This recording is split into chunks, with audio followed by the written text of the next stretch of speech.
So now we have our footbed molded.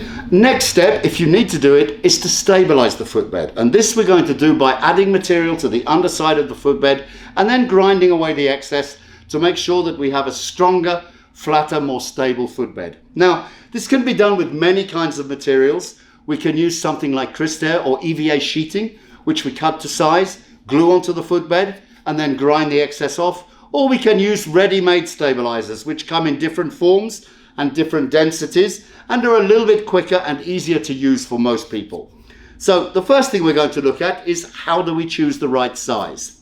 So first of all, we take our stabilizer and we place the footbed into the center of the heel cup. Then we flip it over and we check to see where the stabilizer comes to. It needs to come to just behind the first metatarsal here. So this stabilizer is a really good size for this footbed. Generally they will come in 4 or 5 different sizes. Make sure you choose the right one. You can always cut a bigger one down to a smaller size, but the smaller one will always miss a little support.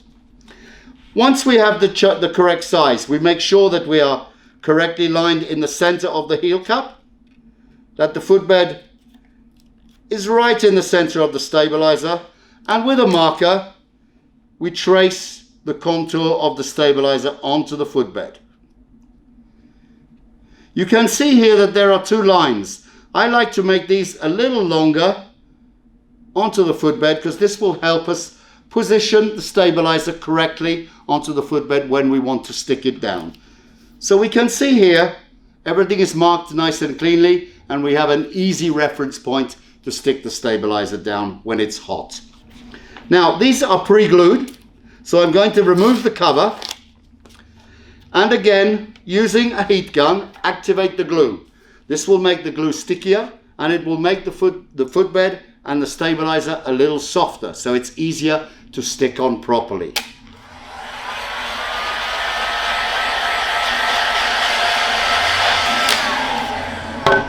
So now the glue is much thicker and we can see that it's nice and soft. So I'm very careful here to make sure that we align our marks exactly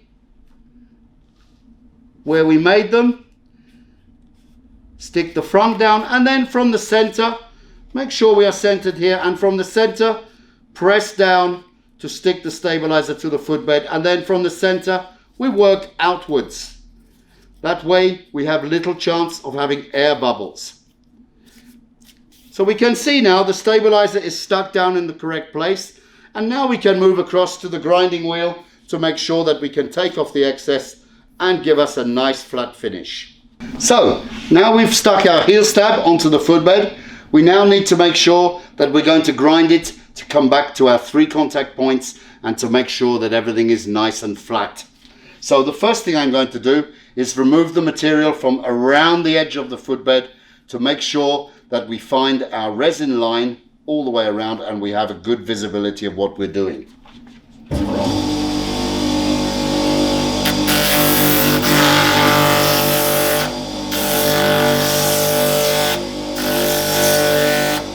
So now we can see the white line of the resin all the way around the footbed, and we're going to use this to make sure that we keep the same angle and we keep a nice stable footbed.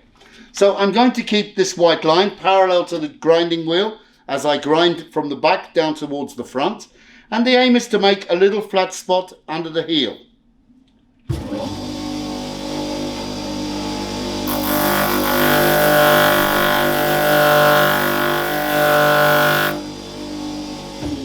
So we grind a little and we check.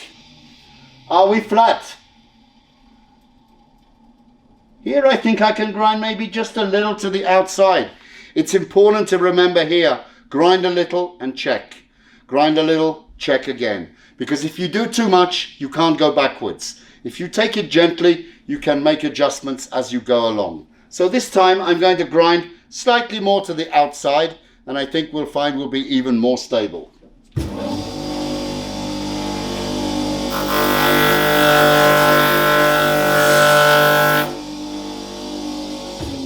So I've ground a little.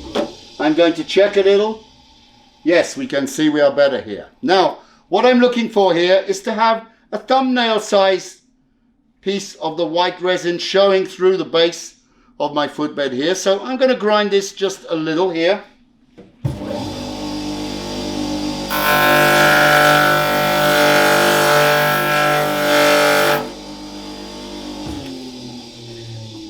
Now my heel is done. I have a nice flat stable footbed here.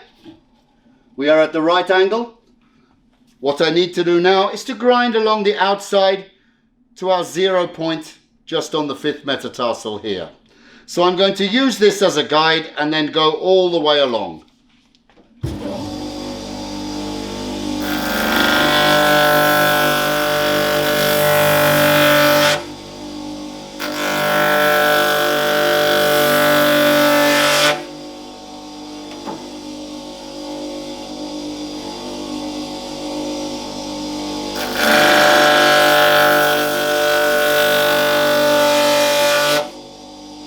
So now I am back down to the resin inside, and again we can see that the footbed is nice and stable, very flat, and we have all the support that we need on the inside of the footbed. Now we can take a little of the inside, go to the line here, but not too much. Always leave some here. It's good to have support. We can always take some support out. We can't add it back in. So I'm going to run the arch of the footbed along here to take some of the material out from the inside here.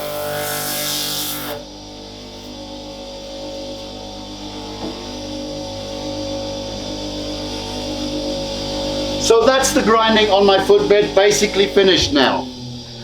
So we've now finished our grinding, and the last step before we cut and trim and fit into the boot is to make sure that we have a nice flat forefoot. We don't need to have too much toe crests here. So I'm going to use a heat gun to heat just the front part of the footbed, not the metatarsal area, but the front part here, to make it soft enough to flatten.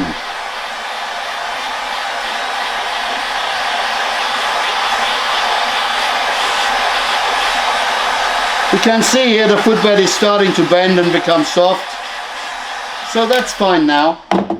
So I'm going to place it on a cold surface, preferably metal or glass. A window, for example, works very well, or a cold tile. Using my 3 contact points, I hold it down and I flatten the front of my footbed. So now I have a nice stable footbed with a nice flat front. We have plenty of support around the rear foot, exactly where we need it. We are now ready to trim this footbed up, to cut it to size, and to check that it fits well into the boot. So we've now stabilized our footbed. We've flattened the front. We need now to make sure that it's exactly the right size to fit into the boot, and that we can do the finishing steps. So if you have the insole that was originally in the liner, use that. If you don't, you can use one of the jigs that come with the machines. We're going to use the jig here. So the important thing here is to line up the base of the jig with the heel cup, and then line up the inside of the jig with the first metatarsal head, and with a pen you can draw around the jig, and we are going to remove all the material that is on the outside of the jig here, not on the inside, just on the outside. So with a pair of scissors, follow the line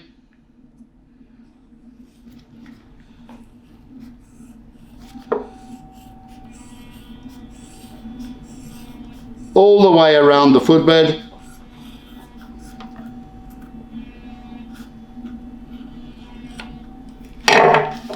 And once we have done that, we are now ready to do the finishing touches. So beveling the front of the footbed and making sure that everything is nice and neat and tidy. Afterwards, we need to check that it fits correctly into the boot, and that's the next step. So here we have our finished product. We've beveled the front edge, and we've made sure that everything is nice and neat and tidy all around the footbed. Our last task here is to now install this into the boot, and it's very important that you check a couple of things. Yes, this is going to go inside your liner, but it's not only place that you must check. You also need to check the footbed into the shell. When you drop it into the shell, It must go down flat and have plenty of space to move around on the inside. If it's blocked on the walls of the shell, it will cup your foot and it won't be nearly so efficient. So first of all, check in the shell. Once you have checked in the shell, then we can try placing the footbed into the liner. Push it to the front and with one finger, push it down. It should go down and neatly into the boot very easily. We should have maybe 1 or 2 millimeters of space at the end of the liner so the footbed can move very slightly and accompany any movement of your foot. Once you've done those two things there, we can install the liner back into the boot and you are ready to go to let your customer try the boot on and off they go out to ski.